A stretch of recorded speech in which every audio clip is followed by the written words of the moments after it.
श्री राम वृंदावन की जय, बोलो नरोत्तम दास ठाकुर की जय। तो आज है नरोत्तम दास ठाकुर जी का अपीयरेंस डे। तो हम आज आपको कुछ चीजें बताएंगे जो कि मैंने अभी सुबह सुबह ही नोट डाउन की। तो घर पे चलूंगा फिर बताऊंगा आपको ऐसी ऐसी इंटरेस्टिंग चीजें, आपको मजा ही आ जाएगा। तब तक हम चलते हैं, थोड़ा दर्शन वर्शन कर लेते हैं।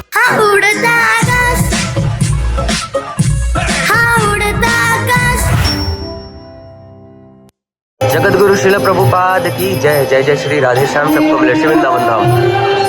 आओ मेरे साथ, चलो बोलो नरोत्तम दास ठाकुर की जय। तो आइए दोस्तों, हम चलते हैं मंदिर में, पहले भगवान के दर्शन करेंगे। आज ब्लॉग थोड़ा इधर उधर से शुरू हो रहा है।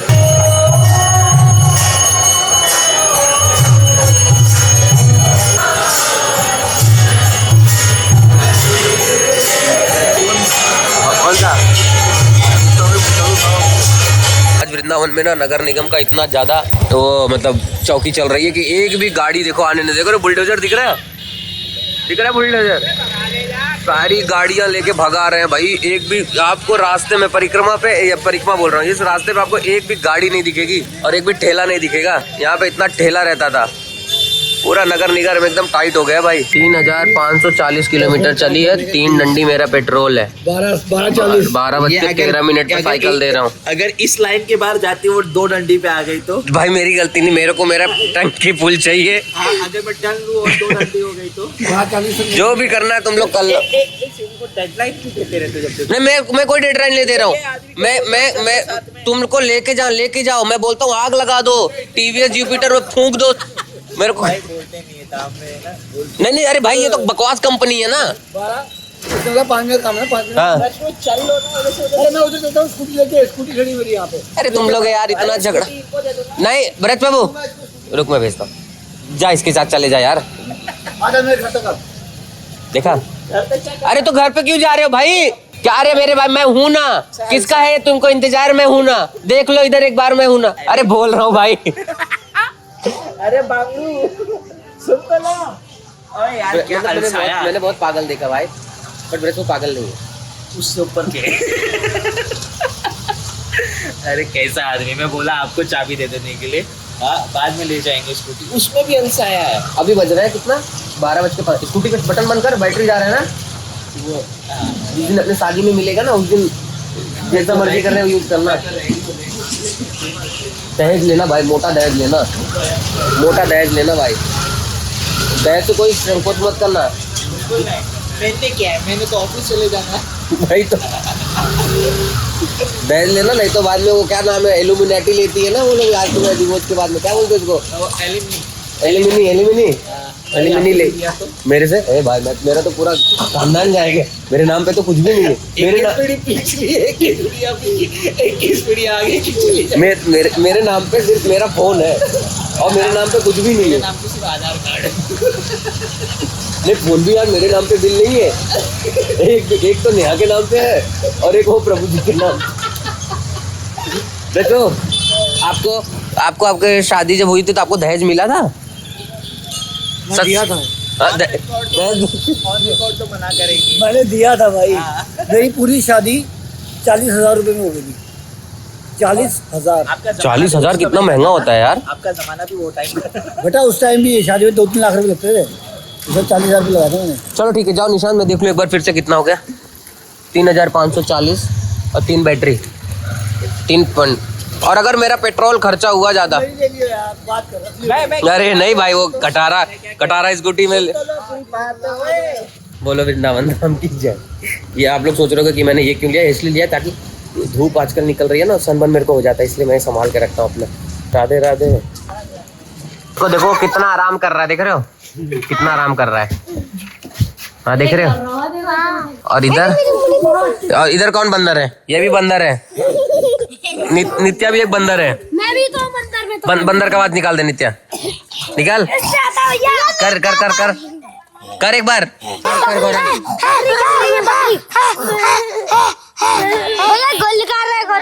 गौरव निकाल। तो आज सुनो, आज मैंने तुम लोग को नरोत्तम दास ठाकुर की पूरी कहानी सुना दी है ना? मजा आ गया?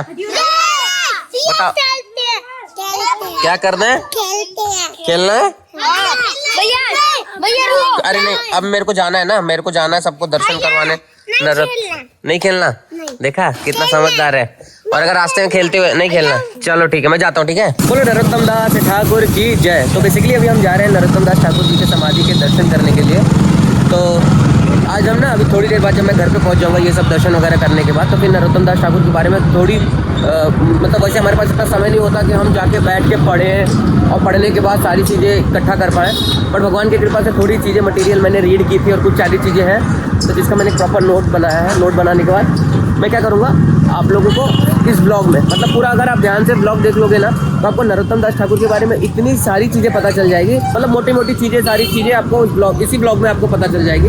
तो अभी हम जा रहे हैं दर्शन करने समाधि के दर्शन के बाद हम जब से घर पे पहुंचेंगे ये सारी चीज़ें हम पढ़ेंगे। तो जुड़े रहो लास्ट तक। बोलो मदन मोहन भगवान की जय। तो अभी फिलहाल वाह क्या मौसम है यार ना, हल्की बारिश हल्की। अच्छा बारिश तो हुई है, यहाँ हुई है वहाँ नहीं हुई थी। अच्छा तो बारिश भी हुई, इसलिए बारिश की वजह से इतना सुंदर लग रहा है ये। और मुझे कुछ लोगों ने कहा था कि वृंदावन में होली का डेट कब है, क्या सारी चीज़ें हैं। तो मैं प्रयास करूँगा कि कल के ब्लॉग में, कल नहीं परसों वाले ब्लॉग में मैं एक पूरा डेट अनाउंस करके मतलब प्रॉपर एक डेट का अपडेट दे दूंगा कि इस तारीख को यहाँ पे होली है, यहाँ पे ये है, ये सारी चीज़ें डेट के हिसाब से मैं बता दूंगा। अकेले कितना काम करें यार, ये वीडियो बनाए, कलेक्ट करें, एडिट करें, अकेले नहीं हो पाता बहुत सारी। तो बट फिर भी मैं ट्राई करूंगा कि वो चीज़ें लिस्ट बना के मैं आप लोग को अपडेट कर दूं। आ गई दिल्ली की गाड़ी भाई, समझदार को इशारा काफी है। बोलो इमली तला महाप्रभु बैठक की जय, गैया मैया की जय। आओ आओ चलो, बोलो भ्रमर घाट की जय। आओ दोस्तों चलते हैं, पहले यमुना महारानी के दर्शन करते हैं और उसके बाद फिर हम जाएंगे नरोत्तम। अरे वाह यार क्या लग रहा है, सुंदर। जय हो नरोत्तम दास ठाकुर की जय। ऐसी ऐसी चीज़ें पता चल रही थी जब मैं पढ़ रहा था तो मज़ा आ गया भाई। ये हमारे वैष्णव आचार्य हैं जिनके बारे में हम पढ़ना पसंद नहीं करते। इंस्टाग्राम पे रील देख के हम भक्ति करते हैं, ऐसा बिल्कुल भी नहीं होना चाहिए। वी शुड फॉलो आवर आचार्य। जल्दी से दर्शन कर लो फिर हम चलते हैं। जय हो यमुना महारानी। जितने लोग ये वीडियो देख रहे हैं, यमुना महारानी बड़ी कृपा कर दो उन सब पे भाई। थोड़ा जल देना हमें भी, मेरे को मैं भी आ ही जाता हूँ, मैं ले लेता हूँ ना, फ़ोन में पानी नहीं। Thank you Prabhu ji, thank you, I am very very grateful to you Prabhu ji. बस कर भाई, भिगा देगा क्या पूरा। बोलो ब्रज की कुंज गलियन की जय। अरे वाह माता जी राधे राधे। बहुत सुंदर भैया, बहुत सुंदर। चलो हम कुछ बोलेंगे नहीं, आप लोग थोड़ा सा ऐसे ही आनंद लेते हुए चलो। एक तो मेरे मोबाइल का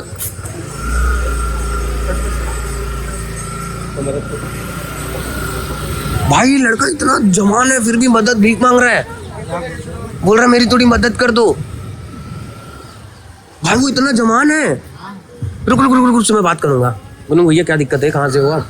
ये वही प्रभु है जिनको उस बंदे ने अभी जस्ट लूटा। क्या बोला प्रभु जी उन्होंने बोला कि किसी की डेथ हो गई है तो मेरे जूते चोरी हो गए हैं। अच्छा तो कह रहे हैं आपने कुछ पैसे दे दो। पैसे मांगा, कितने रुपए दिए आपने उनको? 50 मांगे थे, मैंने 40 दिए। 50 मांगे, 40 दिया आपने।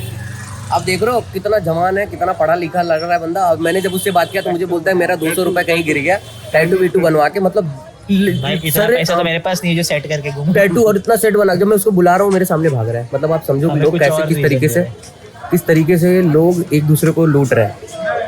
चल अभी मैं इसको बिना छोड़ूंगा नहीं मैं। इनके साथ तो फोटो ले लो प्रभु आप तब तक। ये प्रभु जी है हमारे, प्रभु जी फोटो लेना चाहते हैं, इनके पास फोन नहीं था। आप ये ब्लॉग में से स्क्रीनशॉट ले लेना। हरे कृष्ण। तो आपको लगता है कि मैं ऐसे रैंडम चीजें दिखा देता हूँ, बट मैं आपको सच बता रहा हूँ कि वो लड़का नशा वशा करने के लिए पैसा लिया होगा या कुछ करने के लिए। मतलब कितना इजी है। मैं बोल रहा हूँ कोई भी व्यक्ति कितना भी यंग मतलब देखो यार आप लोग इसका फुटेज में दिखा रहा हूँ आपको, इतना यंग दिख रहा है, पैसे मांग रहा है। भाई आप सोचो, बुद्धि का इस्तेमाल करो थोड़ा।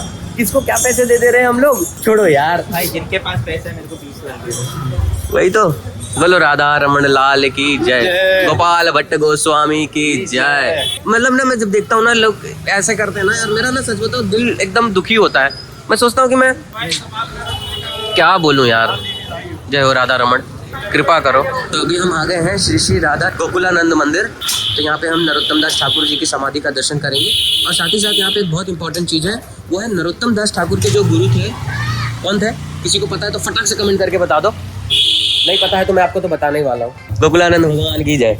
आ जाओ मेरे साथ में, हम साथ में दर्शन करेंगे।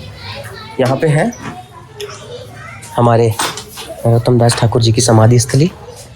और यहाँ ये मेरा सबसे फेवरेट स्थान है। यहाँ पे मैं आराम से बात करूँगा। पहले हम दर्शन करेंगे भगवान के, फिर समाधि के दर्शन करेंगे। जय हो गोकुलानंद भगवान की जय। रुको भगवान के दर्शन कराता हूँ।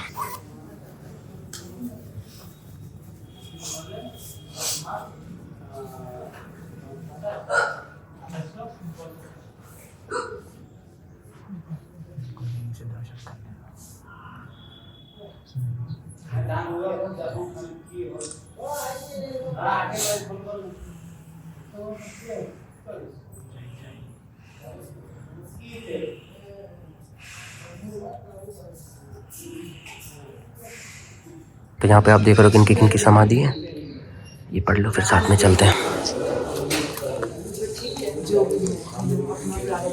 जय हो नरोत्तम दास ठाकुर की जय। हरे कृष्णा प्रभु हरे कृष्णा।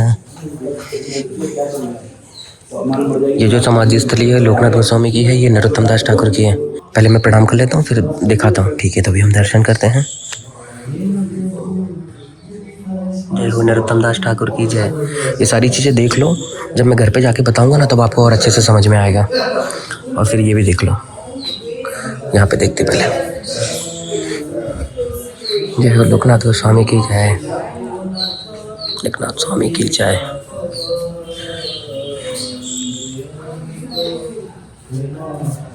तो अब हमारे दर्शन हो गए हैं, अब हम चलते हैं घर पे। उसके बाद अब हम नरोत्तम दास ठाकुर के बारे में एक एक चीजें जानेंगे कि उनका नाम क्या था, कैसे उनको सारी उपाधि मिली थी, उनके माता जी का क्या नाम था, पिताजी का क्या नाम था, कैसे कैसे। इतनी अमेजिंग चीजें है ना, वीडियो पूरे लास्ट तक देखना अगर आपको नरोत्तम दास ठाकुर के बारे में जानना है तो। जाहिर सी बात है उल्टा का चैनल को सब्सक्राइब किया है तो कुछ अमेजिंग जानने के लिए सब्सक्राइब किया है। चलो चलते हैं। तो जस्ट अभी घर पे पहुंचा हूं तो आपने देखा किस तरीके से स्कैम करते हैं लोग इतने यंग होके। मुझे बहुत बुरा लगता है, बट खैर हम भगवान से सिर्फ प्रार्थना कर सकते हैं और आपको इस छोटे से वीडियो के माध्यम से अवेयर कर सकते हैं कि आप सावधान रहो ताकि आपसे कोई ऐसे पैसे ना लेके जाए। तो अब जो वीडियो होगी वो थोड़ा सा नॉलेजेबल होगी, तो ध्यान से सिर्फ बैठ के आपको सिर्फ सुनना है। वीडियो थोड़ी बड़ी होगी उसके लिए सॉरी, कि जितनी वीडियो बड़ी रहेगी उतना ज्यादा। आजकल हमारा ध्यान ना वो 30 सेकंड वाला है, तो 30 सेकंड अपने से होता नहीं है। तो मैं चाह रहा हूँ कि अगर आप देख रहे हो तो ध्यान से देखो, नरोत्तम दास ठाकुर के बारे में जानो कि नरोत्तम दास ठाकुर थे कौन। ठीक है, तो मैंने कुछ नोट्स वगैरह बनाए थे आज जब मैंने मतलब पढ़ रहा था तो मैंने सारी चीजें लिखी थी।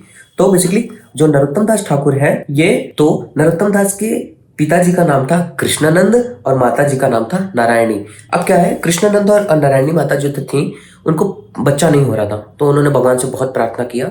तो एक दिन आकाशवाणी होती है, आकाशवाणी के माध्यम से पता चलता है कि आपको एक लड़का, एक पुत्र होगा जिसका नाम होगा नरोत्तम। ये कृष्णानंद को सुनाई देता है और नारायणी माता जो रहती है उनको सब सपना आता है। तो उनको सपने में पता चलता है कि उनको एक बेटा होगा, गौर वर्ण में आके उनको सपने में दिखते हैं, गौर वर्ण में कि आपको एक बच्चा होगा जिसका नाम आपको रखना है नरोत्तम। नारायणी माता कृष्णानंद प्रभु मिलते हैं तो बाद में पता चलता है अरे आपको सपना आया, मुझे आकाशवाणी सुनाई दी। तो उन्होंने इसके भगवान की आयतु की कृपा मान के इसको स्वीकार किया और सुना। और ये भगवान कृष्ण और श्रीमती राधा रानी के ये जो लीला है, इस लीला में जो नरोत्तम दास ठाकुर है वो है चंपकलता। भगवान की अलग अलग सखियां हैं जिनमें से एक का नाम है चंपकलता। तो जो नरोत्तम दास ठाकुर है वो है चंपकलता। और सबसे इंपॉर्टेंट बात यह है, चैतन्य महाप्रभु के प्रेम अवतार है नरोत्तम दास ठाकुर जी। अब आपको कुछ इंटरेस्टिंग बातें बताता हूँ। एक बार क्या हुआ, चैतन्य महाप्रभु संकीर्तन करते हुए जा रहे थे, उन्होंने ना एक नदी का नाम है, उन्होंने एक नदी देखी, पद्मा नदी। पद्मा नदी देखी तो वो पद्मा नदी को देखते ही चिल्लाने लगे नरोत्तम नरोत्तम नरोत्तम। सारे डिवोटीज ने बोले इसमें नरोत्तम कौन है, नरोत्तम तो कोई इसमें है नहीं। तो चैतन्य महाप्रभु बोलते हैं एक बहुत बड़ा भक्त आएगा उसका नाम नरोत्तम होगा। फिर वो पद्मा नदी में जाते हैं। पद्मा नदी में जैसे ही पद्मा नदी में जाते हैं, नदी में उफान आ जाती है, एकदम धूम धूम धूम धूम धूम, सारे डिवोटीज एकदम हो जाते हैं। फिर पद्मा नदी में चैतन्य महाप्रभु अपना प्रेम, जितना प्रेम चैतन्य महाप्रभु के उसमें रहता है वो उस पद्मा नदी को देते हैं। बोलते हैं इसको संभाल के रखना, ठीक है, उसके संभाल के रखना। अब वो प्रेम को जो संभाल के पद्मा नदी के पास रखते हैं और चैतन्य महाप्रभु आगे चले जाते हैं। अब क्या होता है, नरोत्तम दास का जन्म होता है तो कुछ पंडित को बुलाया जाता है, उनको बोला जाता है कि इनका नामकरण संस्कार करो। तो उसमें बोलते हैं कि नामकरण संस्कार में 3 चीजें होना बहुत इंपॉर्टेंट है, न र त, ये 3 वर्ड्स रहेंगे, वो ऐसा नाम रखना है। तब तक उनको याद आ जाती है अच्छा हाँ वैसे भविष्यवाणी हुई थी, सॉरी ऐसी आकाशवाणी हुई थी कि इनका नाम नरोत्तम रखना है। और जब नरोत्तम दास जी तो थे, उनका जब अन्नप्राशन का टाइम आया तो उनको बार बार ऐसे खिला रहे थे तो वो नहीं खा रहे थे। बाद में पता चला वो इसलिए नहीं खा रहे थे क्योंकि वो भगवान को ऑफर नहीं था। तो यहाँ से हमें शिक्षा मिलती है कि हमें भी जो भी खाए भगवान को ऑफर करके खाए। जो नरोत्तम दास ठाकुर थे तो उनके घर वालों को ऐसा लग रहा था कि अगर ये इतना ज्यादा भक्ति उक्ति करेगा तो घर और छोड़ देगा, ये कर देगा। बट उनके पिताजी थे वो एक साधु आता था जो कि इनके घर में ही इनको प्रवचन देते थे, क्योंकि वो राजा थे ना, धनाढ्य व्यक्ति थे, तो उनके घर में आते थे और प्रवचन देते थे। एक दिन प्रवचन देते देते उन्होंने रघुनाथ दास गोस्वामी की बता दी कि वो भगवान इतने अमीर थे और भगवान से उनको चैतन्य महाप्रभु से इतना प्रेम था कि उन्होंने अपना घर वर छोड़ के सीधा वृंदावन की तरफ या चैतन्य महाप्रभु के पास पहुंच गए। अब ये बात उनको एकदम से ऐसा लगती थी, और जब उनके घर वाले नरोत्तम दास ठाकुर को कुछ खाने के लिए देते थे कि ये लो नरोत्तम ये खा लो, तो बोलते थे रघुनाथ तो ये नहीं खाते थे ना, मैं कैसे खा लूँ, मतलब रघुनाथ दास गोस्वामी तो ये नहीं पाते थे, मैं कैसे पा लूँ, फिर कुछ पहनने को देते वो तो ये नहीं पहनते थे, मैं कैसे पहन लूँ, मतलब तो उनका इतना भाव हो गया था। एक दिन क्या होता है, नित्यानंद प्रभु उनके सपने में आते हैं और उन्हें बोलते हैं ये पद्मा नदी में चैतन्य महाप्रभु ने आपके लिए कुछ ऐसा रखा है, जाके एक बार पद्मा नदी की तरफ जाओ। तो बोलते अच्छा, तो उनके घर वालों ने ऐसा पूरा संभाल के रखा था कि ताकि बच्चा घर से बाहर ना जा पाए, मतलब दीवार उवार बनाया था, एक ऐसा दीवार बना दिया था कि इस दीवार के पार नहीं जाना है, ठीक है। अब नरोत्तम दास ठाकुर सोचते मैं जाऊँ कैसे, और जब रात को जब चैतन्य नित्यानंद प्रभु सपने में आ जाते हैं, अब वो निकलते हैं, अब वो जा रहे हैं, ठीक है, दरवाजा जो दीवार है वो दीवार ऐसे हो जाती है, खुल जाती है, और वो पद्मा नदी की तरफ वो बढ़ते हैं। जैसे ही पद्मा नदी की तरफ वो बढ़ते हैं, नदी में वही उफान आता है जब चैतन्य महाप्रभु आए थे, उससे भी विशाल उफान आता है। और फिर जब उस नदी में जाते हैं तो पद्मा नदी से उन्हें वो जो प्रेम चैतन्य महाप्रभु ने दिया था वो उन्हें मिलता है, और उनकी जो अंग कांति है, जब नरोत्तम दास ठाकुर जब जन्म लेते तो थोड़े से काले बोल सकते हैं हम, उस कलर में थे, पर जैसे उन्हें वो प्रेम प्राप्त हुआ, उनका जो अंग की कांति है वो गौर वर्ण हो गए, और श्री कृष्ण चैतन्य श्री कृष्ण चैतन्य श्री कृष्ण चैतन्य करते करते वो अपने घर की तरफ आए। अब इनके घर वाले को लगा ये तो पागल हो गया है, क्या बोल रहा है, और जो देख रहे बोल रहे इतना कलर कैसे चेंज हो गया, तो उनको लगा कि लगता है भूत हो गया। कल सुबह घर पे ओझा को बुलाया कि इनको चेक करो, अब ओझा चेक कर रहा है, ओझा ने उनको स्पर्श किया, अब ओझा भी बोल रहा है श्री कृष्ण चैतन्य श्री कृष्ण चैतन्य। अब सारे, फिर दूसरा ओझा है, तीसरा ओझा है, चौथा ओझा है, तो सारे लोग का मतलब पूरे गांव में हो गया कि भाई इनको क्या हो क्या गया है, श्री कृष्ण चैतन्य कर रहे हैं। उसके बाद ऐसा होता है कि उनके घर वाले को लगता है देखो यार अब ये बहुत ज्यादा कर रहा है, तो अब एक काम करते हैं इसकी शादी करा देंगे, शादी करा देंगे तो घर गृहस्थी में लग जाएगा, तो ये सब करना बंद कर देगा। और जब उन्हें पता चलता है शादी हो जाएगी, फिर वहां पे गाँव के एक राजा रहते मुसलमान, तो वो मुसलमान राजा बोलते हैं कि मुझे ना उस व्यक्ति से मिलना है जो पद्मा नदी में गया रहता है, मैंने सुना कि उसका शरीर का अंग कांति बदल गया, वो ऐसा कुछ हो गया। तो ये सारी चीजें सुनते बोलते अरे अब सारे लोग मेरे पास आ रहे हैं, वो रातों रात भाग जाते हैं, और भागते भागते भागते भागते भागते फिर उसके बाद मुसलमान राजा कुछ लोगों को भेजते हैं कि उसको पकड़ के लेके आओ, बट कैसे कैसे वो उनको छोड़ देते हैं। फिर जब भागते भागते एकदम थक जाते हैं, थक के एकदम चूर हो जाते हैं, गिर जाते हैं, बेहोश हो जाते हैं। बेहोश होने के बाद उनको आँख जब खुलती है तो किसी से पूछते हैं मैं कहाँ हूँ, तो किसी ने बोला अरे आप मथुरा में हो। अच्छा वृंदावन कितना दूर है, पास में ही है। जब आते हैं तो सबसे पहले वो जीव गोस्वामी से मिलते हैं। जब जीव गोस्वामी से मिलते हैं तो आप जीव गोस्वामी हो, हाँ मैंने आपके काफी ग्रंथों के बारे में सुना है, रघुनाथ कैसे, मतलब उस सारे आचार्यों के बारे में वो पूछते हैं। अच्छा ऐसा, अब सोचो हम अगर किसी व्यक्ति को फॉलो करते रहे या हम किसी व्यक्ति को बहुत प्रेम करते रहे, सडनली हमारे सामने आ जाए तो हमारी हालत कैसी हो जाएगी। वैसी ही हालत थी नरोत्तम दास ठाकुर की कि आप हो इतने दिनहीन। फिर उन्होंने पूछा मुझे एक व्यक्ति से मिलना है, किन से मिलना है, लोकनाथ गोस्वामी से। बोले अच्छा लोकनाथ गोस्वामी, लोकनाथ गोस्वामी को बताते हैं चैतन्य महाप्रभु के बड़े शिष्य हैं नरोत्तम, इनसे मिलिए। आते हैं, बोलते अच्छा, तो वो उनसे आग्रह करते हैं कि मैं आपको अपना गुरु मान लिया हूँ, आप मुझे अपना शिष्य स्वीकार करिए। बट लोकनाथ गोस्वामी बोलते हैं नहीं, मैं अपने जीवन में प्रण लिया हूँ कि मैं किसी को अपना शिष्य स्वीकार नहीं करूंगा। फिर वो जीव गोस्वामी को बोलते हैं कि मेरे जीवन में कैसे होगा ये, कुछ आप बताइए। बोले बस अगर किसी को प्रसन्न करना है तो उन्हें सेवा करनी होगी। और उन्होंने देख लिया कि भाई अब सेवा क्या करें, क्योंकि लोकनाथ गोस्वामी इतने सरल थे कि बस दिन भर भजन करना कुछ काम ही नहीं था। बोले अब इनकी सेवा कैसे करूं, बहुत विचार किया कि इनकी सेवा करूं कैसे। तब जाके वो देखे जब लोकनाथ गोस्वामी मल त्याग करने के लिए जाते थे जिस स्थान पे, तो सुबह ही आके उस मल को हटा देते थे। 1 दिन 2 दिन 3 दिन ऐसे। फिर लोकनाथ गोस्वामी सोचे ये कौन है, ये करता कौन है ये, ऐसा उन्होंने नोटिस किया। 1 साल तक नरोत्तम दास ने ये ऐसा मल साफ करने की सेवा की। और एक दिन लोकनाथ गोस्वामी ने सोचा मैं इसका रंगे हाथ पकड़ूंगा, करता कौन है। इन्होंने देखा, नरोत्तम दास ठाकुर ने हाथ जोड़ के बोला कि प्लीज आप मुझे अपना शिष्य स्वीकार कीजिए, क्योंकि मैंने आपको अपना गुरु स्वीकार कर लिया। ऐसा होना चाहिए हमें भी कि हमने जिन्हें अपना गुरु मान लिया, ऐसा नहीं कि अच्छा ठीक है ये गुरु नहीं मिल रहे इनसे दीक्षा, ठीक है हम दूसरे से लेंगे, तीसरे से लेंगे, चौथे से लेंगे। ऐसा नहीं होना चाहिए। हमारे क्या होना चाहिए कि नहीं बस स्टिक, कि भाई इन्होंने हमने गुरु स्वीकार कर लिया, बस अब यही है। उनसे उनकी दीक्षा हो जाती है। एक बार क्या होता है, वो गोवर्धन में जाते हैं, तो गोवर्धन में बांसुरी की धुन सुनाई देती है। वो सबको बताते हैं कि देखो ये बांसुरी की धुन सुनाई दे रही, बांसुरी की धुन सुनाई देती। फिर आके वो कंफर्म करते हैं लोकनाथ गोस्वामी से कि मुझे से बांसुरी, तो बोले कि हाँ वो स्वयं नंदन की बांसुरी की धुन थी।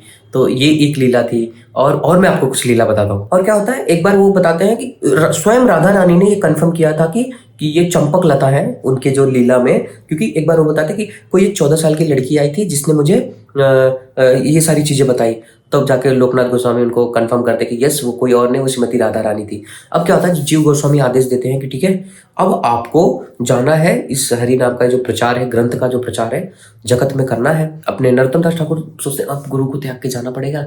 कोई भी व्यक्ति नहीं चाहता कि अपने गुरु से दूर जाए, हमेशा उनके शरण में चाहते हैं। बट यहाँ पे एक शिक्षा मिलती है कि गुरु की प्रसन्नता के लिए हमें अपने कंफर्ट जोन को त्याग के बाहर जाना पड़ता है ताकि गुरु खुश हो। गुरु की इच्छा क्या है कि जगत में प्रचार हो, ज़्यादा से ज़्यादा लोग। तो ये नरोत्तम दास ठाकुर से हमें सीखने को मिलता है। तब वो व्रत छोड़ के फिर वहाँ पे वो प्रचार करने के लिए जाते हैं। एक बैलगाड़ी पे पूरे ग्रंथ भरे रहते हैं, पूरा ग्रंथ रखा रहता है। अब ग्रंथ को लेके वो जाते हैं। रात को क्या होता है, वो ग्रंथ गाड़ी चोरी हो जाती है। अब सोचो वो हाथों से लिखा हुआ ग्रंथ है और वो चोरी हो जाती है। चोरी होने के बाद एकदम हैरान, गया कहाँ गया कर, बट भगवान की कृपा से वो मिल जाता है। अब उसके बाद अब जो इंटरेस्टिंग कहानी मैं आपको बताने जा रहा हूँ, एक ऐसी पास टाइम जो मतलब मैं तो पूरा हिल गया था। आई नो बहुत टाइम होते जा रहा है, बट ध्यान से सुनोगे तो बहुत सारी चीजें पता चलेगी। अब उनको आदेश मिल गया था कि आप क्षेत्रीय ग्राम में जाओ और वहां पे प्रचार करो। अब क्या हुआ, नाव पे बैठ के वो आ रहे थे, तो नाव वाले से कहा अच्छा यहाँ पे क्या बोलते हैं कृष्णानंद और नारायणी रहते थे ना। तो नाव वाला बोलता है हाँ उनका एक बेटा था, वो इस पद्मा नदी में चला गया था, उसके बाद उसका रूप कांति बदल गया था, कितना कठोर हृदय का बच्चा था, वो छोड़ के चला गया अपने माता पिता को। ऐसा नहीं होना चाहिए। बोलते हैं वो मैं ही हूँ। व्हाट, ये आप हो? ओ, फिर वो गांव में जाके हल्ला करते अरे नरोत्तम आ गए, नरोत्तम आ गए। अब नरोत्तम दास ठाकुर जब वहां पहुंचते हैं और उनकी माता आती है, उनकी माता देखती राजघराने का बेटा कॉपिन पहना हुआ है, तिलक लगाया हुआ है। उनकी माँ सोच रही है कि इस बच्चे को मैं प्रणाम करूं या इसे गले लगाऊं, क्योंकि वो मेरा बेटा है तो या इसको मैं गले लगा लूं या मैं इसे प्रणाम करूं क्योंकि ये संत के भेष में है। बट बहुत देर तक ऐसे सोचता सोचता चलता है। फिर नरोत्तम दास ठाकुर जाके अपने माँ के चरणों में प्रणाम करते हैं और आशीर्वाद लेते हैं। उनके मन में एक इच्छा आती है कि गौर पूर्णिमा का सेलिब्रेशन इस गांव में बहुत धूमधाम से मनाएंगे, इतना धूमधाम से मनाएंगे पूछो मत। फिर वो सारे डिवोटीज ना एकदम से तैयार हो जाते हैं कि कितने डिवोटीज आएंगे, कौन आएगा, क्या आएंगे, सारे लोगों को बुलाते हैं। सारे वैष्णव लोग इकट्ठा होते हैं और सारे डिवोटीज आते हैं और इतनी बड़ा बिग प्रोग्राम होता है, इतना बड़ा प्रोग्राम होता है, तो बहुत बड़ा प्रोग्राम होता है। बट यहाँ पे देखते हैं नरोत्तम दास ठाकुर थोड़े से अपसेट रहते हैं कि यार वो जो विग्रह है ना वो अच्छा नहीं लग रहा है, कुछ और बन सकता है।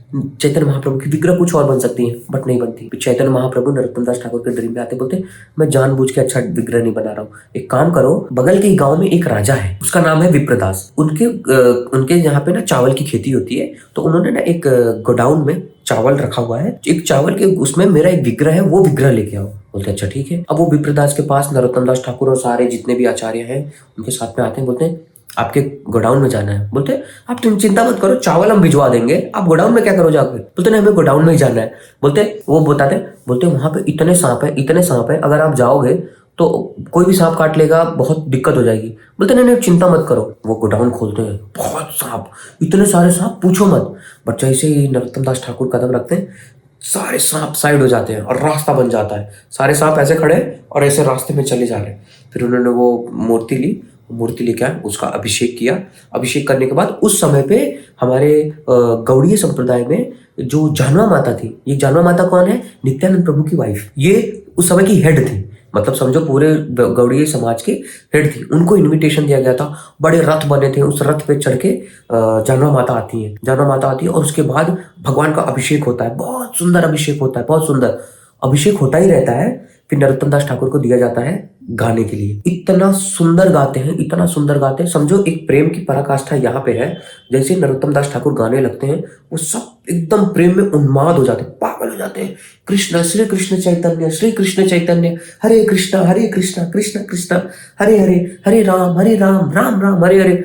भगवान के नामों में सब एकदम मतलब लथपथ हो जाते हैं, इतना हो जाता है। फिर जैसे वो गाते रहते हैं उनके ना नाक में ना खुशबू सी आती है नरोत्तम दास ठाकुर की। ये खुशबू कहाँ से आई? फिर वो ना उस खुशबू को ऐसा फॉलो करते हैं तो पता चलता है उस विग्रह से खुशबू आ रही है। और वो देखते हैं, पता चल अच्छा इस विग्रह से खुशबू आ रही है। फिर कीर्तन हो रहा है, कीर्तन होते होते उसी विग्रह से पंचतत्व प्रकट होते हैं। भाई सोचो क्या सीन होगा, पंचतत्व प्रकट होते हैं और सब शॉक। जानवा माता तुरंत नित्यानंद प्रभु के पास जाती है, क्योंकि वो उनकी वाइफ है ना, उनके पास जाती है, उन्हें प्रणाम करती है और उसके बाद सब एक दूसरे में इतना प्रेम, इतना प्रेम, इतना, मतलब जब आप पढ़ोगे ना आपका रोंगटा हिल जाएगा, मतलब आप जब सुनोगे, वैष्णव के मुख से सुनोगे मजा ही आ जाएगा आपको। उसके बाद मतलब जब प्रोग्राम खत्म होने की बारी आई, रात तक प्रोग्राम चलता गया, सुबह हो गई कि भाई कितना बड़ा प्रोग्राम चल रहा है, मतलब सुबह हो गई समझो। फिर उसके बाद उनको समझ में आया कि नहीं यार सबको जाना भी है। फिर उसके बाद सबको गिफ्ट मिले, मतलब अलग अलग उपहार दिए गए। जब नरोत्तम दास ठाकुर का अपना जब लास्ट समय आने लगा, हाँ ये बता देता हूँ कि नरोत्तम तो उनका नाम था ही, जब उनकी दीक्षा हुई लोकनाथ गोस्वामी से तो नरोत्तम दास हो गया। और जो ठाकुर है, ये जो ठाकुर जो पदवी है ये उन्हें जीव गोस्वामी से मिली थी, ठीक है, आई थिंक मैं करेक्ट हूँ, यस जीव गोस्वामी से ही मिली थी। उसके बाद जब उनका अंतिम समय आ गया था, अंतिम समय में क्या होता है, उनका जो शरीर है ना गंगा नदी में दूध बन के ऐसा मेल्ट हो गया था। दूध आप समझ रहे हो, शरीर उनका पूरा दूध बन के ऐसा मेल्ट हो गया था गंगा नदी में। और पूरी गंगा नदी सफेद हो गई थी, सफेद पूरी व्हाइट हो गई थी, वाओ। और फिर उसके बाद सारे डिवोटीज उस लेके आज, मतलब ताकि हमें उनकी कृपा प्राप्त हो। तो ऐसे थे नरोत्तम दास ठाकुर, मतलब उनके एक एक भजन अगर आप सुनोगे ना रोंगटे खड़े हो जाएंगे। क्योंकि और तब हमें समझ में आएगा जब हम किसी एक शुद्ध वैष्णव के मुख से सुनेंगे। जब तक हम शुद्ध वैष्णव के मुख से सुनेंगे नहीं ना, तब तक हमें वो कृष्ण प्रेम मिलेगा नहीं। इसलिए हमें चाहिए कि हम एक वैष्णव के संगति में रहें, क्योंकि हम जितना ज्यादा संगति में रहेंगे ना हमारा उतना ज्यादा कल्याण है। तो आज के ब्लॉग में हमने अपना नरोत्तम दास ठाकुर के जीवन के बारे में सीखा। अनु मैं उतना अच्छे से नहीं बोल पाया हूँ, बहुत सारी चीजें हैं बताने जैसी, कम समय में कितना ही बता पाऊंगा, बट फिर भी मैंने मेरे छोटे से मुख से छोटा सा प्रयास किया है ना। तो ये मतलब आज का जो पूरा वीडियो डेडिकेटेड है नरोत्तम दास ठाकुर को। तो हम सारे लोग प्रार्थना करेंगे ताकि हम सब महाप्रभु के प्रिय बन पाए और अच्छे से भजन कर पाए। वास्तव में इस छोटी सी बुद्धि में हमारे आएगा तो कुछ भी नहीं जब तक वैष्णव की कृपा नहीं होगी। तो आप सब परम वैष्णव हैं, आप सब मेरे पर कृपा कीजिए ताकि मेरा मन श्री कृष्ण चैतन्य महाप्रभु के चरणों में लगे और ऐसे ही हम नरोत्तम दास ठाकुर की सेवा करते रहें, गुरुजनों की सेवा करते रहें, अपने आचार्यों की सेवा करते रहें, ठीक है। तो आज का व्लॉग यहीं पे एंड करते हैं। अगर आपको कुछ भी क्वेश्चन है तो कमेंट बॉक्स में कर देना, मैं सारे लोग के कमेंट्स पढ़ रहा हूँ, ठीक है। Thank you so much, I am sorry video थोड़ी बड़ी हो गई। हरे कृष्ण।